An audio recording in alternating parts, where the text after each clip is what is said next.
Celtics fans, go down in the comments and break our comments record for this year. A few weeks ago, a subscriber commented 41 different times. Go down and break the record, and if you break the record, I'm going to give you a shout-out on our next show.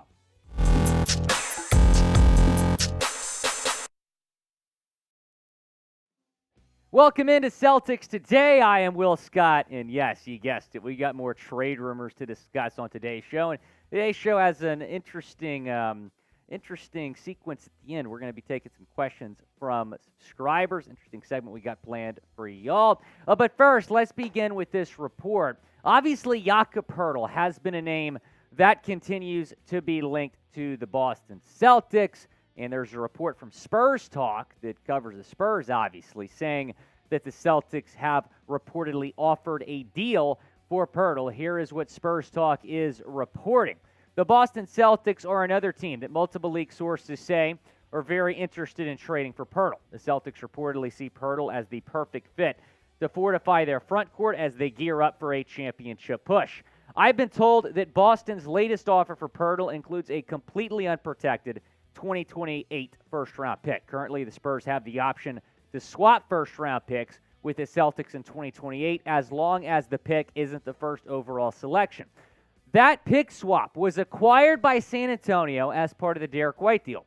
In this proposed Poeltl deal, the Spurs would get the 2028 first-round pick outright, and the first overall pick protection would be dropped. Now, would you give up a future first-round pick for Jakob Poeltl? Go down in the comment section. Let me know why for yes and for no down in the comment section. It is the pinned comment, so go and reply to it when you get a second. If that's all it takes to get Poeltl, I doubt that's all it takes. But if that's all it takes, then get this thing freaking done. I mean, you've already traded the Spurs that first-round pick, right? It is protected, but that pick protection is the first overall pick, which, let's be honest, I don't think the Celtics are going to have the first overall pick anytime soon, even in 2028. Even in 2038, the Celtics are not going to have the first overall pick. So they should just take the protection off, give up that pick, and I'm guessing it's going to take more to get Jakob Poeltl, maybe a young player like Payton Pritchard, maybe a first-round pick in 2024. But if that's all it takes is one future first-round pick to get Poeltl, make it happen. Here are the teams that have inquired about Poeltl, as far as we know. Obviously, the Celtics are a team that's been linked to him, probably more so than any other team. The Raptors, his former team, have called. So have the Pelicans, the Blazers, and the Lakers. The Lakers need a lot of help. They have called the Spurs about both Poeltl and Doug McDermott. So I think Jakob Poeltl would be a fantastic addition for the Celtics. Obviously, when you're talking about trading for him, he's going to be a free agent. So you're probably just going to have a short-term rental here on Poeltl into the regular season and into the playoffs as well. But Jakob Poeltl, I think, makes a lot of sense here for the Boston Celtics. Taking a look at what Poeltl has done this year, really solid numbers. 12.3 points per game, 9.4 rebounds per game, 2.9 assists per game, shooting over 63% from the floor. And, you know, some people are saying, well, he's a starting center. I don't know if he's going to want to be a backup in Boston. I think if he had a chance to win a ring in Boston, which he would if he got traded, then he would be willing to be a backup the rest of the season in pursuit of a title and then get a bag next season in free agency and go on and be a starter to his next team. But if I'm the Celtics, I'm not willing to give up a whole lot to get Poeltl. He's a great player. If all it takes, though, is one future first-round pick, like I said, I would absolutely do the deal. Now, we're going to have you covered with all Celtics trade rumors. So go down, subscribe to the channel, because if the Celtics make a move, we are certainly going to let you know ASAP. And more players are continuing to get linked to the C's. We'll talk about a few here in a second, but be sure to go down and subscribe, because if we do hear any trade rumors, we are going to let you know. Now let's get into our trade mailbag portion of the show. Thanks to all of you for getting involved on our community page, letting me know what players you think the Celtics should inquire about. Gifted Green put together a trade idea. Shout out to you. Here is that trade idea. The Celtics receive Xavier Tillman, the Grizzlies big man, and the Grizzlies would get Payton Pritchard. So this would be a swap. No picks involved, just Tillman for Pritchard or Pritchard for Tillman. And it's interesting, Gifted Green, that you said this, because back in the offseason, Sports Illustrated brought up the Celtics may be trading for Tillman. Here's what they said. Considering the Celtics' options to upgrade their depth at center, Tillman might be as good as it gets. The primary question is the cost, given the Grizzlies' depth, if they're willing to part with him for 2 second-round picks. Boston has 3 in 2023. Brad Stevens should not hesitate to get the deal done. If Memphis won't trade Tillman to the Celtics without getting back Payton Pritchard, it becomes a matter of how Boston feels about their other external options at center and its vision for the third-year guard. Adding a big-bodied center who's intelligent, versatile, contributions on both ends, and can stay in the rotation is incredibly valuable to the Celtics team in need of someone who allows them to pace Al Horford and Robert Williams through this regular and postseason. Tillman might be the best Boston can do filling this need. It's a matter of what the team's willing to part with to get a deal done. Look, I think there's better options than Xavier Tillman, but this would still be a solid get for the Celtics. You need a big man, and you need probably one that's pretty cheap.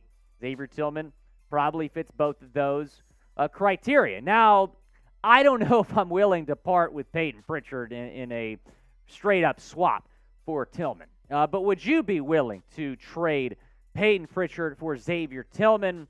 Obviously, having a 4 or 5 is a bigger need right now than a guard. A type T for trade or type P for pass down in the comments section. Gifted Green, it's an interesting trade idea that you put together, but I don't know if I'm willing to give up Payton Pritchard straight up for Xavier Tillman. Want to tell you about this great deal we have on this Jason Tatum jersey. Chatsports.com/Tatum. Go and pick up a Jason Tatum jersey on sale right now. We can all agree that Jason Tatum is the MVP. Go down and get his jersey. Chatsports.com/Tatum. That link in the comments and the description. Could we put that? Never mind. Payton Pritchard. Wanted to mention this before we shift to the next thing here. Their numbers are fairly similar. 4.9 points per game for Pritch, 4.7 points per game for Tillman. They're both averaging around 12 minutes per game. But again, I don't know if I'm willing to trade them straight up, but let me know what you think down in the comments section. Gifted Green, again, good point here. I do believe that Xavier Tillman might be a target for the Celtics. I don't know if Payton Pritchard, though, is the guy I'm willing to give up to get that deal done. Well, let's go to Drew Wilson now, who has an interesting idea here. Cam Reddish and Naz Reid. Drew, I think Naz Reid should absolutely be a priority here for the Celtics. I continue to mention Naz Reid as an option here for Boston. I think he makes a lot of sense. Cam Reddish is someone else who has been in some trade rumors. Apparently, the Lakers chose to trade for Rui Hachimura over Cam Reddish. Cam Reddish was linked to Los Angeles. LA decides to go get Hachimura instead, so Cam Reddish is still available. Apparently, it's only going to take 1 or 2 second-round picks to get that done. Naz Reid, though, I think should be the priority over Cam Reddish. I really like Naz Reid. He's going to be a free agent at the end of this year, so maybe not a whole lot to get him. Minnesota is still in a play-in position, but they are expected to maybe trade a player or two at the deadline. Naz Reid having the best season of his career to date, averaging over 10 points per game. But I'd also inquire about Reddish. As Sports Illustrated mentioned, Celtics have 3 second-round picks, all it takes. And the Knicks really want to trade Reddish. So it might just take 1 second-round pick to get a former lottery pick just a few years ago. I'd be interested in getting a Cam Reddish if that's all it took.